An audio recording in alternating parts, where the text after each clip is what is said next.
जय राम जी की। आइए प्यारे भक्तों, श्री रामचरितमानस अयोध्या कांड चल रहा है। इसमें राजा जनक जी आए हैं और संत श्री तुलसीदास जी महाराज क्या कहते हैं। विषयी साधक और ज्ञानवान सिद्ध पुरुष जगत में ये तीन प्रकार के जीव, त्रिविध जीव जग वेद बखाने, वेदों ने बताए हैं। इन तीनों में जिसका चित्त श्री राम जी के स्नेह से सराबीर रहता है, साधुओं की सभा में उसी का बड़ा आदर होता है। श्री राम जी के प्रेम के बिना ज्ञान शोभा नहीं देता, जैसे कर्णधार के बिना जहाज। सो है न राम प्रेम बिनु ज्ञानू, कर्णधार बिनु जिमु जल जानू।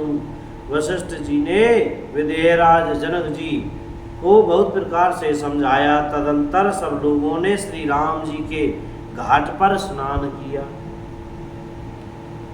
स्त्री पुरुष सब शोक से पूर्ण थे। वह दिन बिना ही जल के बीत गया। भोजन की बात तो दूर रही, किसी ने जल तक नहीं पिया। पशु पक्षी और हिरणों तक ने कुछ आहार नहीं किया। तब प्रियजनों एवं कुटुंबियों का तो विचार ही क्या किया जाए। निमिराज जनक जी और रघुराज रामचंद्र जी तथा दोनों ओर के समाज ने दूसरे दिन सवेरे स्नान किया और सब बड़ के वृक्ष के नीचे जा बैठे। सबके मन उदास और शरीर दुबले हैं।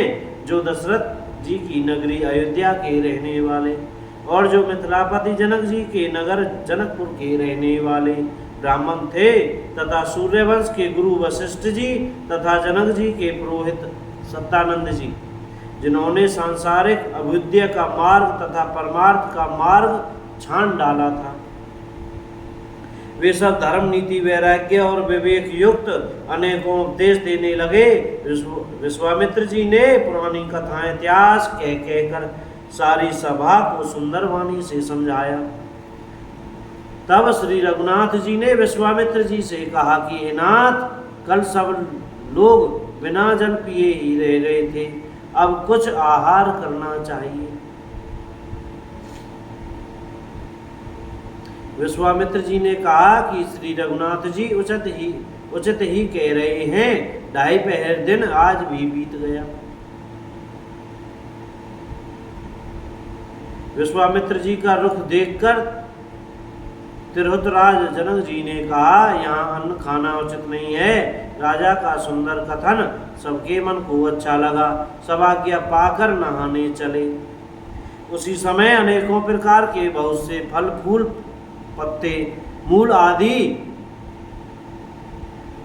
बेंगियों और बोझों में भर भर कर वनवासी कोल किरात लोग ले आए।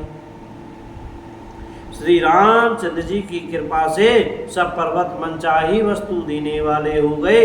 वे देखने मात्र से दुखों को सर्वथा हर लेते थे।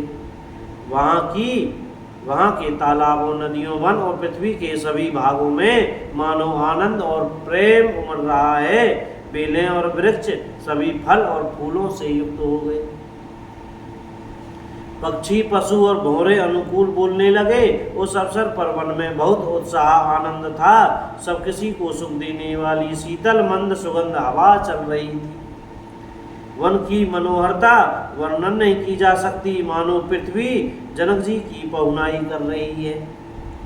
तब जनकपुरवासी सब लोग नहा नहाकर श्री रामचंद्र जी, जनक जी और मुनि की आज्ञा पाकर सुंदर वृक्षों को देख देख कर प्रेम में भरकर जहाँ तहाँ उतरने लगे। पवित्र, सुंदर और अमृत के समान स्वादिष्ट अनेकों प्रकार के पत्ते, फल, मूल और कंद खाए। बोलो राजा रामचंद्र की जय हो। अयोध्या धाम की जय हो। चमेली वन धाम की जय हो। श्री हनुमान जी महाराज की जय हो।